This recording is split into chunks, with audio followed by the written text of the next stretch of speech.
What's going on, Niner fam? It is Peter Lucas. We had a huge win against the Raiders today. I know it's probably a lot of you in the out there that don't think that this was a big win, but it's a big win for a multitude of reasons, which we will get into. But sorry, this is the Niner Fanatic Podcast.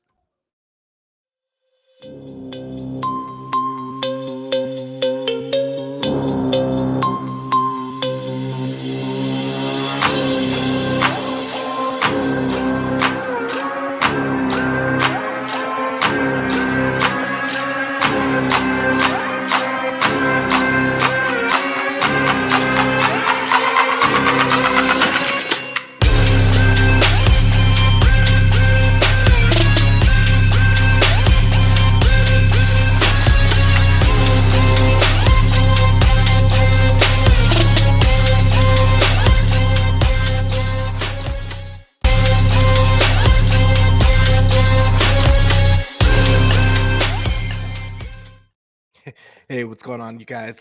Sorry about the coughing earlier, but this is the Niner Fanatic Podcast. I am your boy Peter Lucas, and regardless of what anybody thinks, this was a huge win for the 49ers because, for one thing, we are now the second seed in the NFC conference. So that's huge for playoff seeding.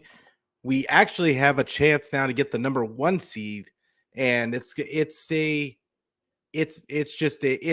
big game, a big win for a multitude of reasons. But let's start off the show with where you can find me. You've obviously found me on YouTube, on Twitter. You can find me on Facebook. You can find me anywhere where you can get your audio podcasts, as well as you can find the snippets on Instagram and TikTok. I don't care where you get it, just get it. And and then likewise, make sure you give us a like, make sure you give us a subscribe, make sure you hit the bell to get the notifications so that you know when I'm going live. But yes, this was a huge win in my estimation, not just for the seeding. And I think that this is going to be missed by a lot of people, but the seeding is one thing. We're now the 2 seed.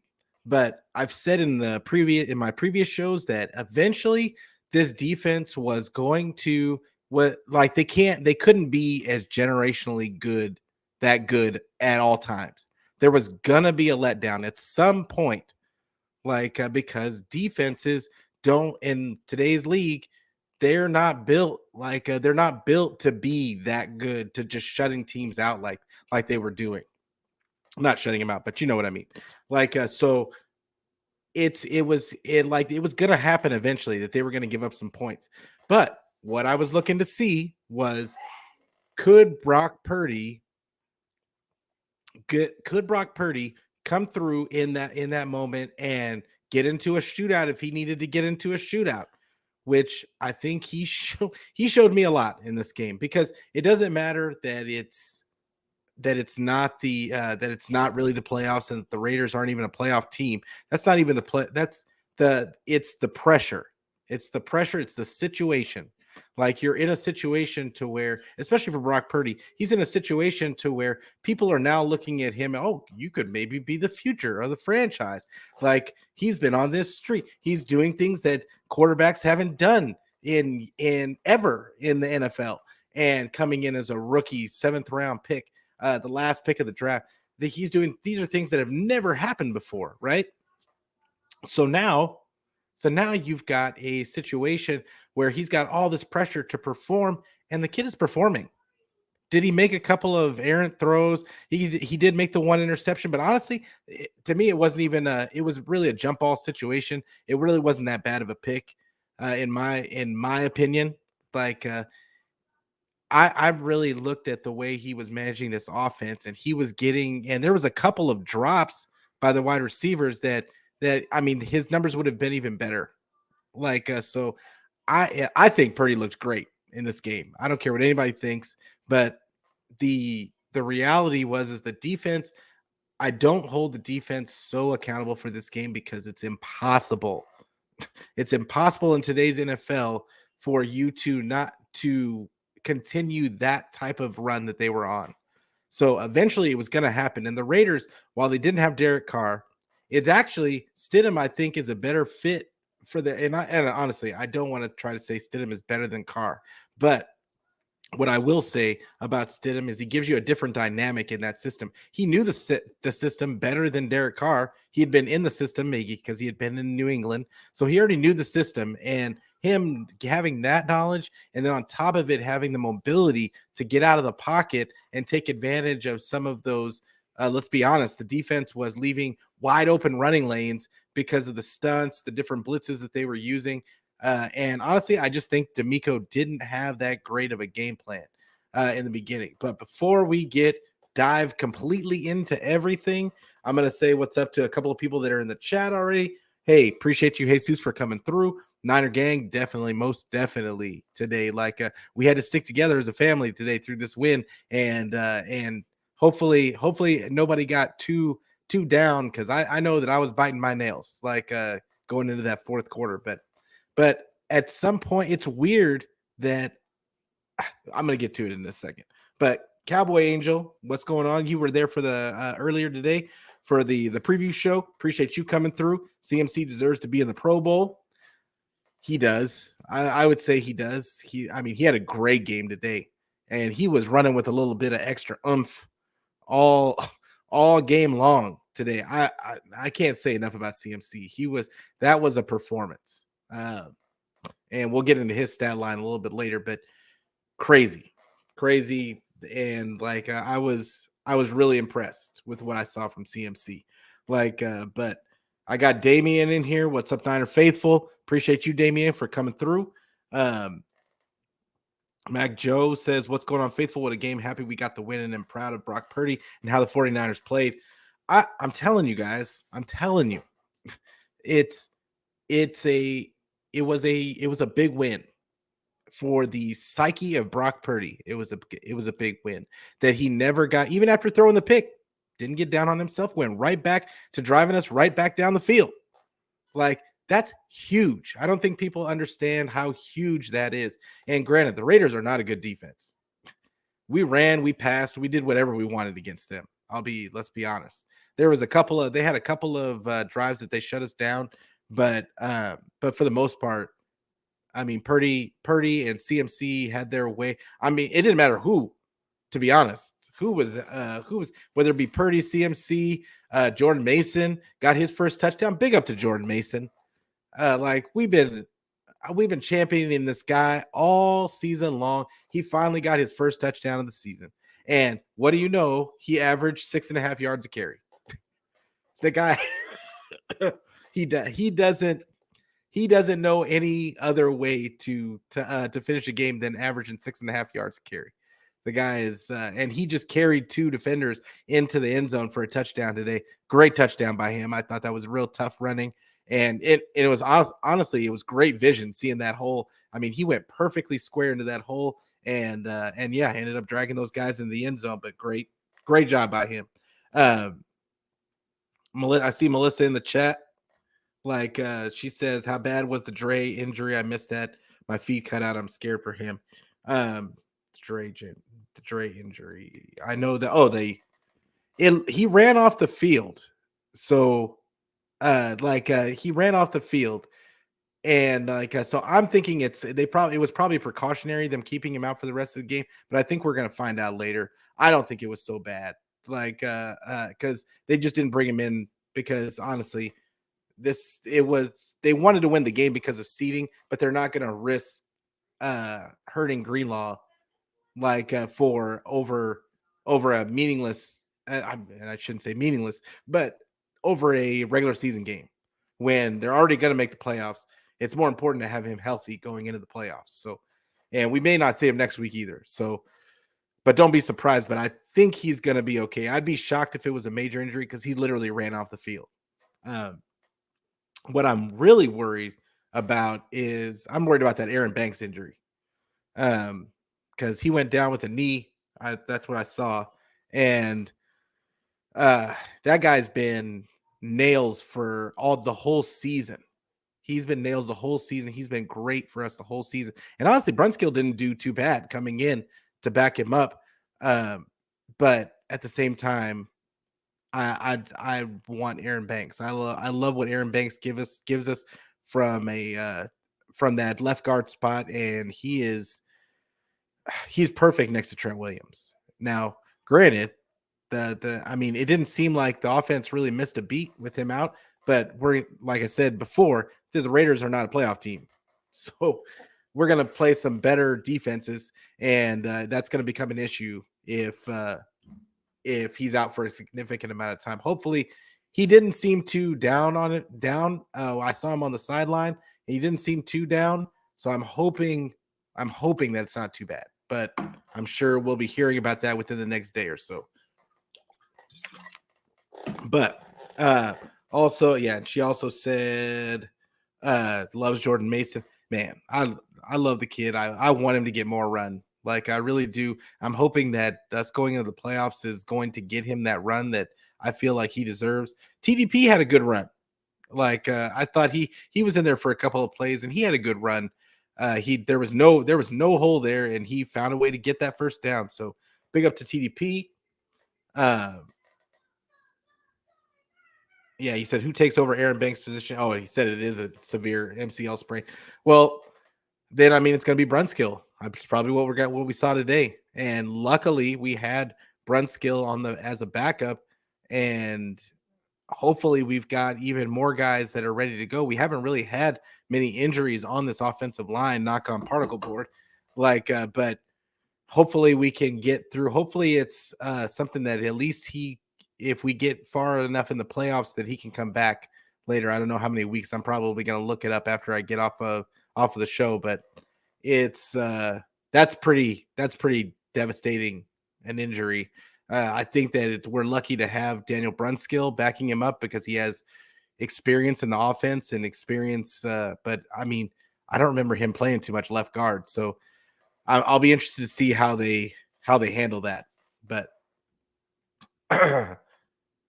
yeah, they said he's getting. Melissa said he's getting an MRI tomorrow. But the other question Melissa had: do you see Colton or maybe Jason or someone called up, even if Brunskill takes over? Oh, for sure, they're bringing up somebody. I don't think it'll be Jason Poe. I think it'll probably be McKivitz. That he'll be that guy. I'm sorry, guys. I've been sick all week, so it's. I was just getting well enough to do my shows, but I'm still having the occasional cough. But it's. But Colton, I think Colton McKivitz is probably going to. And remember, they got that other guy, and his name escapes me right now. They got another guy that they picked off of the Browns practice squad, and I'm going to have to look up his name because he's probably going to get elevated too. But we'll see. And I'm sure we're going to hear a lot of stuff by tomorrow, and probably maybe even tonight.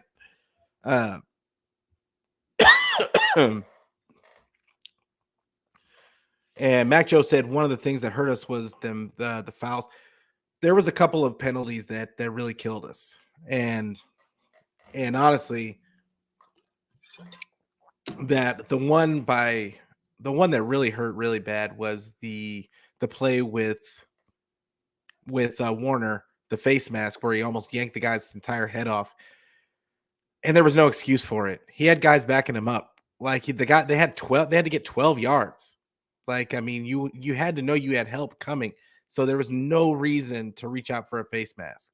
I get it in the heat of the moment, but that was a bad play by him. And then the other obvious grab on Darren Waller later on in the at the end of the game, that was a brutal play by him. But I think he did really well in the second half. He got a lot better against the run. He was really helping out against the run. He ended up with the most tackles. I think he ended up having 12 tackles. But that's what happens when you don't have a good day on defense. You end up with a whole bunch of tackles. So, but yeah, there was a few plays that should have maybe gone the 49ers way. It was a lot of bad execution in the first half. There was on defense, especially it was a lot of bad execution issues. But And I feel like it didn't seem like they came out flat-footed, but it was just mistakes. It was almost like they were looking past the Raiders a little bit, and I think it was mostly because of Stidham. D'Amico, terrible game plan in the first half. I mean, he almost did exactly what he tried. It looked like he was trying exactly what he did against in the previous game with the Commanders against Wentz, where he just tried blitzing and getting pressure and dialing up pressure, and he was just getting burnt. He was just getting burnt because he was leaving guys on islands, and they were just getting burnt. I saw Jimmy Ward get burnt. I saw, I mean, they were just targeting Lenore, and this is the thing about Lenore. I know I see a lot of people getting down on Lenore lately. This is the reason why I wasn't really confident from the beginning with Lenore out there, because he doesn't have the long speed to stay with guys. And what happens when you can't stay, when you don't have the speed, is you grab and you clutch, and you're not in position. And it's just because I don't think it's any technical issues with him. I see him in position, but he just gets burned, and that's the problem. Is he's always trying to catch up. Um, I just have a I don't have a real problem. That's why I thought if you were going to do that, that's why I thought that they should have. They might want to take a look at Janoris Jenkins at some point, because at least he's a vet, and he understands what, even if you don't have the long speed, that what to do in those situations, and he might be just more experienced going into the playoffs. I would hate for Lenore to play this whole season and then all of a sudden you just take away his starting job. But I mean, if you're getting burnt time after time after time, and the team is starting to target you, then it's a problem. It's a problem, and we can. And they, I don't think that they can go into the playoffs with him being targeted, because we're going to go against some really good. I mean, if it's the Vikings, they got Justin Jefferson. Like, I mean, do we really want to see Lenore on an island against Justin Jefferson? I don't. I mean, I think we saw Devontae Adams. I think is the best wide receiver in the league, and like a pretty glaring mismatch. It didn't matter who you put on him. He was Mooney. He was burning Mooney Ward. He was burning anybody you put in who you put in front of him. Nobody was locking him down. So I get it. But Justin Jefferson is similar, and like I think it's going to be really difficult if you try to put him on an island and try to play press man against him. So I think that it's something they definitely need to address. I don't think that you need to go overboard. I think that D'Amico can definitely scheme around it, but D'Amico is going to have to be a little bit less aggressive and just let his front four get pressure, even if it takes a couple of extra seconds, to make sure you've got the people ready in the background. So, um, ooh, I got behind a little bit. But was it Tayshaun? And Melissa asked, was it Tayshaun Gibson the final pick? Yes, it was. And like, I mean, I was waiting the whole game for some turnovers to finally get us, finally get, like, we're so used to turnovers at this point that I felt like that was the difference early on in the game, is that we weren't getting the pressure, and we weren't getting those turnovers, those turnover worthy plays that we had been accustomed to. But I will say that this was a thing that not only was D'Amico like trying to dial up pressure. What I noticed was that he's still trying to run. He's got a mobile quarterback back there, right? When you got Brady back there, or you got a Kirk Cousins or somebody like that, it's one thing to dial up pressure, to run those stunts. But the issue becomes when you go against a mobile quarterback, and the 49ers have had this problem for a long time, is that when you do those stunts, what does it do? It opens up running lanes. Like, and you're not they're not controlling their gaps. So now, so you saw it time after time after time. Stidham just getting out of the pocket, doing what he wanted to do, which really put a lot of pressure on that secondary, because guys weren't controlling their gaps, and they were just letting Stidham get out and get first downs. D'Amico has to figure that part out. Like that when he has, and you saw it in the second half, he went away from it. He went away from the stunts and the dialing up pressure because Stidham was just killing him in the first half doing that. But why did you have to wait the whole half to make that adjustment? Is my question. Like you see that it's not working. You get burned a couple of times. Okay, we know that we have to hold our gaps, and so like you're getting they were still able to get pressure just with the four because the Raiders defense offensive line, no matter what the score, no matter anything, even though our defense didn't play well today, their offensive line is not good, and we were getting pressure. The 49ers were getting pressure, so it's it was unnecessary, I feel like. And sometimes, and I get it, D'Amico was going to try some things in this game. I said it in the preview. I thought D'Amico would start trying some things in this game just to see, because it was the Raiders and because he had a backup quarterback. But Brock Purdy was a backup. You can all, there's always, every now and then there's a good player that's that backup, and I think you just have to play those guys. You have to play them. You just have to play how it feel out the game and see, maybe even play more vanilla, because you don't know what it is.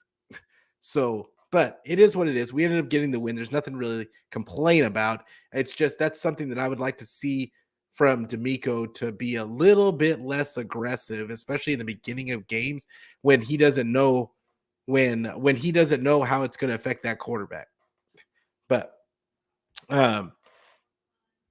and Melissa asked, do you think Lenore will be moved inside? He gets burnt so easy by taller guys like Waller, but struggles with tight ends. I mean, he got burnt by Waller too. Like, so it's, I mean, I would like to, I would like to see him move inside. I always wanted to see him inside. If you were going to play him, I wanted to see Womack inside, because I thought he eventually, if he had gotten reps all this season, I think he would be because he's faster. Like he would have been a much better player, like a much better cover guy than he currently is right now. Because right now he comes in for spot duty and he gets burnt from time to time because he's not getting all the reps that Lenore is getting. And so, can I see it? At this stage of the season, I can't really see them going away from Lenore, like unless it's with Janoris Jenkins, and then I could see them moving him inside. But I mean, they're using Jimmy Ward a lot in the slot, so, and you saw it again, him getting burnt again in this game. I would rather go that route, like I just explained it, but for me personally, but D'Amico has his guys, just like Shanny has his guys. He does things the way he wants to do. I can't see it. I see him staying the course, playing with his guys the way he likes to play it, and he'll just roll with the punches as they come. And in the playoffs, it's all about those matchups and all about playing, making the moves with the guys that he has to know exactly what he has and what he can, and those guys' strengths and weaknesses. So I get it. It's a little late in the game to playing switch them at this point. But Cowboy said Bosa smashed the lineman into the QB and he flubbed the throw. Absolutely, he did. I think they were trying to call a roughing the passer, and then they saw the replay that it was his own guy that ran into him. But I mean, Bosa, no sacks today. Not just for Bosa, no sacks today, period, in this game, like on either side, which is a crazy thing to think of. But I mean, honestly, Bosa is pretty much the only person that gets sacks on the 49ers for the most part. And so if he's not getting any, I mean, the other guys just don't get to get home a lot. Like you see them get almost there. But I think a lot of the teams, most of the time, they want to get the ball out quickly against the 49ers. And because they know that the 49ers are going to get pressure with just the four. So yeah, a lot of times it's just about they just can't get to him quick enough. But Eric Armstead got a couple of pressures. Kerry Hyder got a couple of pressure. Kerry Hyder put a hit on him, and then And then who else was it? It was I saw Kinlaw. Kinlaw made a couple of plays, but he kind of got pushed around a little bit. I saw a couple of times, and I wasn't too impressed with it. He made a great play on the goal line on that fourth down that they turned back, but for the most part, I wasn't excited by Kinlaw in this game. That you saw that Kerry Hyder was out there in that other DT spot for the majority of the time, but uh, and then Melissa asked, was it just or did the ball hit the ground with Adams? They got away with tons of holds and non-call. They always do. Teams always get away with holds against the 49ers. Are we not expecting for teams to get away with calls against the 49ers? I think the last couple of weeks have gotten us used to kind of getting some calls, but historically speaking, 49ers don't get calls. That's just the way it is. I've gotten used to it. And I just assume that if the 49ers make a play, there's going to be some kind of penalty called. You saw it multiple times with the hold on that they called on Bosa when with one somehow he held the guy with one hand.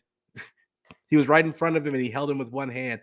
I don't understand how that was called. And I think that the ref was a little bit embarrassed because you saw Shanny just giving her the business on the sideline. And but yeah, it is what it is. The 49ers are not going to get calls, and it's a shame. But the Adams catch, I don't think it was a catch, but there was no angle. There was no angle. Let's just be honest about it. There was no camera angle that where you could clearly see the ball hit the ground. And so I knew that they weren't going to overturn it because just wasn't a clear angle. I think if they had another angle to look at, and I think the angles that probably would have showed it, for whatever reason, they didn't go all the way to the ground. And I don't know if that was on purpose, but yeah, it was just yeah, it was just needless to say, Adams, it was a catch. Period. Like I mean, the ref said it was a catch, so it's a catch. And and then also the yeah, like I said, there was no angle. So I just don't want to get into I don't want to get into a situation where we're talking about coulda, woulda, shouldas. We won, guys. So we should just be happy about this.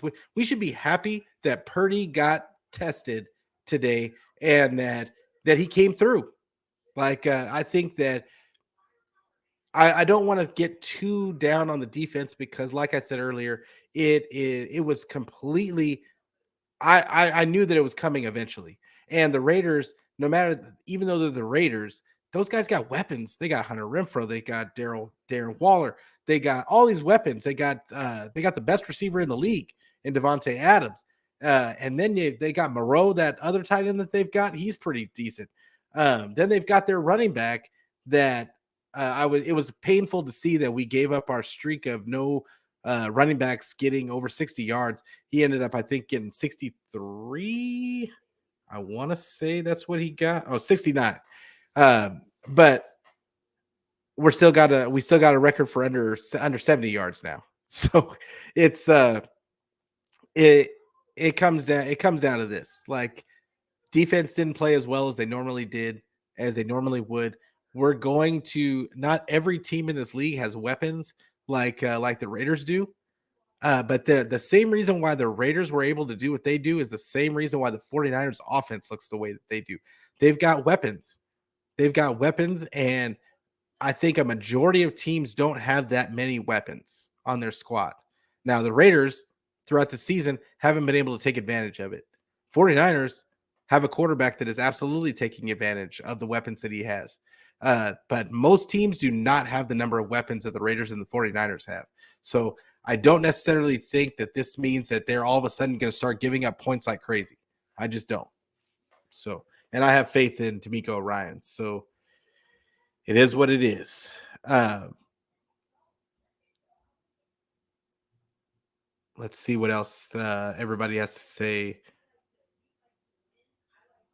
Yeah, like Melissa says, Mooney Ward had some costly penalties, and so did Trent Williams. Trent Williams, that that one was just, I mean, it was just heartbreaking. Like there was a few in this game that it was just like it looked like we were about to get off the field, then penalty. Looked like we were on a drive, then penalty. But and to Brock's credit, even though they got penalties, they were working, they were still getting first downs, even after penalties, which in the past had always been an issue. Like we would get knocked back 5 yards and we just couldn't make up the difference.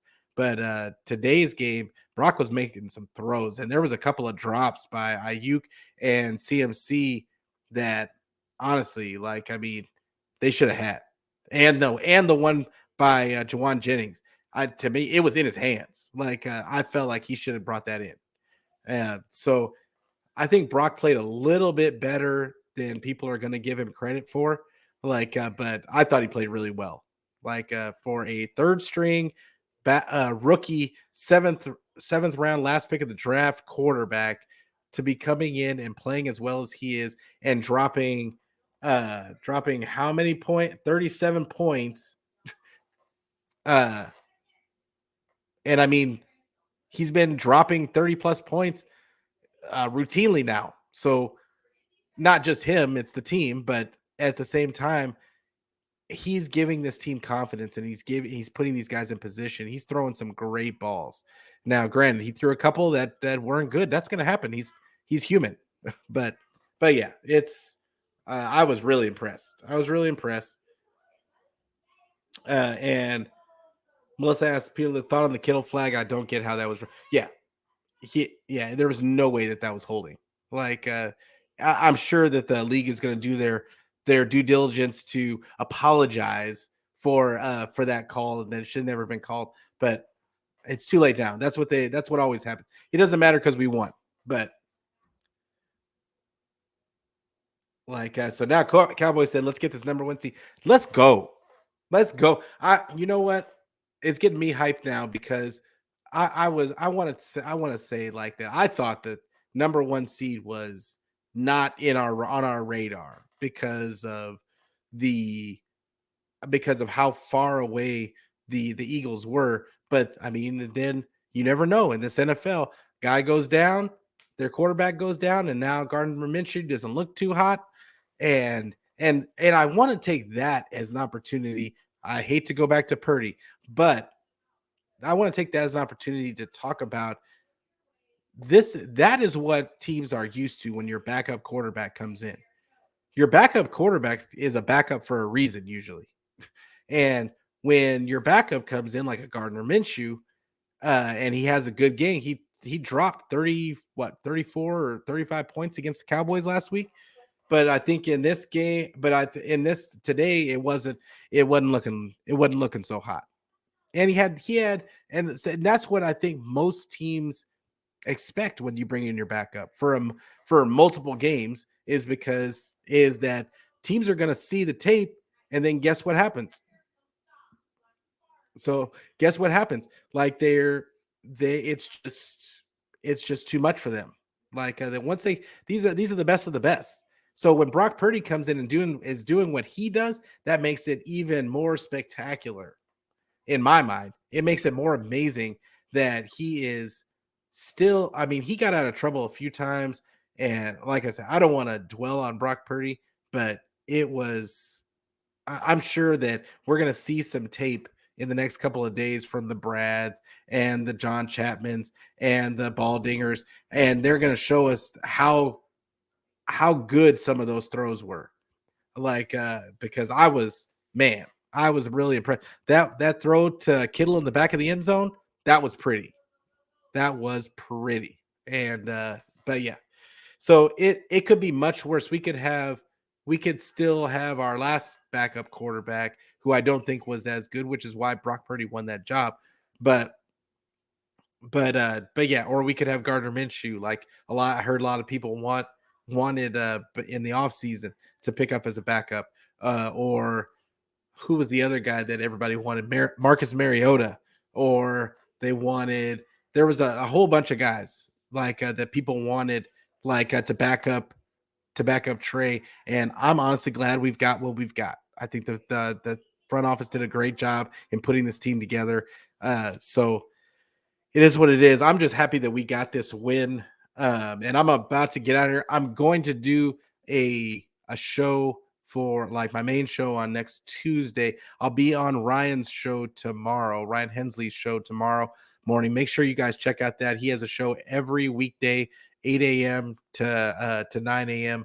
And so make sure that you guys get in there and subscribe to Ryan Hensley. But I'll be on at about 8:15 tomorrow morning there. Then on Tuesday about 6 p.m. Pacific time, I'll have my show, Niner Fanatic Podcast, my weekly show that I'll bring on. I'll have a guest on, and I have a special guest that I've thought of a guy in mind, and hopefully he has the time for the show. But yeah, I think it's going to be a really good show. So make sure you tune in for that. And then on Wednesdays, I've always got Last Man Standing with Beto, Rich Kelts from Kelts Chronicles. Beto is Niner Sickness podcast, and then Brandon from Forever Faithful podcast. So make sure you check out those. Make sure you give all those guys a follow. Make sure you give them a subscribe to their channels. But just before we get out of here, I do see a couple more questions that I'm going to get into, and but Melissa mentioned that Jordan Willis got a critical flag to send them back a few yards. Yeah, he did, and that was a really, I mean, it was so blatant of a hold that they had to call it. It seemed like they didn't want to call it, but I mean, he had to drag the guy almost directly to the quarterback for them to throw the flag. Like it was silly. Like there was a lot of plays in this game that were kind of silly, but Melissa said, I agree. Last week was fully on Juwan. Not this week. I don't think was on him in red zone, but Juwan was clutch on keeping drives alive and block. Yes, he was. Like he made a couple of good. He got open a few times, and Purdy found him. But I just really think that one catch, the one jump ball, he had it in his hands at the top point, and he fumbled it out of his hands. The DB didn't do anything to knock it out of his hands. So that's just my opinion on that one. But oh yeah, like yeah, you're mentioning Teddy Two Gloves or Tyrod Taylor. Yeah, those are two of the guys. And would we really like to see Teddy Two Gloves as our quarterback right now? I'm glad that we kept who we kept. Like I'll be real. Like and Tyrod Taylor too. Same thing. I'm glad that we've got what we got. And then Melissa had one more question about Peter's thoughts on Trey Lance's second surgery. Please, I mean, it's not a big deal. Like they weren't going to bring him back this season, so we shouldn't even think about, oh, this is a setback. It's not a setback. They said he's still going to be on time for OTAs, and this is routine. Like some guys can play with the plates and the screws in their limbs, some can't. Trey's one of those guys that just can't play with those in his limbs, so they took him out. It's that simple. Like so don't get too hung up on that. He will be back for OTAs, and he's going to be fighting for that starter position. Because God, I mean, the way Brock Purdy is playing, unless there's a catastrophic injury, knock on particle board again, like which I don't even want to think about. Like I mean, it's going to be a competition. I'm seeing so many good things from Purdy that I still think that this is Trey Lance's team. They've invested way too much for it not to be. But and you want to give him a full year to prove that he's that guy. Like I mean, because if we can get him to play like Purdy, but with his skill set, I mean, that's scary to think of. So yeah, like I still think that Trey Lance is going to be the main guy on this squad. Like I can't wait to see it. Like let's get through this season and see how far the 49ers can get, because I think that this team has a really big chance to be special, and this could be a team that we remember for a long time. Everybody likes to remember the 2019 team because we got to the Super Bowl. I mean, how much would we remember this year if we won it? And it's going to be, I think that this is that type of team. I think if we can get into these playoffs healthy and then get through we have so much depth. If we can keep these rotations fluid. Oh, shout out to Ray McLeod. Speaking of depth, shout out to Ray McLeod again. Shout out to Danny Gray. Danny Gray got his 9-yard carry today on a sweep, and it could have been more. Like I think he just tripped on his own feet, but Ray had another big play. This team is deep. I don't care. Juwan Jennings made a play. Brandon Aiyuk was a baller today. Yes, he had the drop, but it's still, he actually had 2 drops, but but still he was a baller today. And Kittle got targeted a lot. He only had, I think he had 4 catches today. I think he only had 4 catches today. Yeah, he had 4 catches, 23 yards. He wasn't an explosive. He did have the TD, but they targeted him 8 times. So he was still very much a part of the offense. I think that they were keying on him at some point. But Brett, that just opened it up for Brandon Aiyuk, who had 9 receptions, 101 yards. He was targeted 12 times. So, but Christian McCaffrey, I mean, 6 catches, 72 yards. He had 9 targets, and then he had 19 carries on top of it for 121 yards. It was, like I said, 49ers have an embarrassment of riches, like at the skill positions. And they're going to be a very tough out in the playoffs. And Melissa says, thank you for calming me down. Appreciate love to you in the pod. Hey, nothing but love for you, Melissa. Like, you come through all the time. Like, you are a very loyal listener, and like, big up to you and all. And I see you on Mariah's show from time to time. You do a great job with that. So yeah, big up to you. And make sure you check out Mariah and TL show, the 49 Faithful League podcast. That's family too. So make sure you go and subscribe to them also. And then, yeah, like I mentioned it earlier, but TDP had a clutch first down. All right. With that being said, we are about to get out of here. Like I said earlier, I told you all the places where you can find my stuff this coming week. Please make sure that you give a subscribe and a like. Make sure you tell your friend to tell their friends, and then we can be friends like on a weekly basis every week. And I just want you guys to get to help me get this channel going, and let's just all feel some of the love. But appreciate you guys. Have a happy new year. Like, make sure that I hope you guys all have a great holiday. If you got kids, hope you had a great holiday with your kids and your family in general. But like I said, like I always like to say going out, it's another 49er great victory. But hey, go Niners.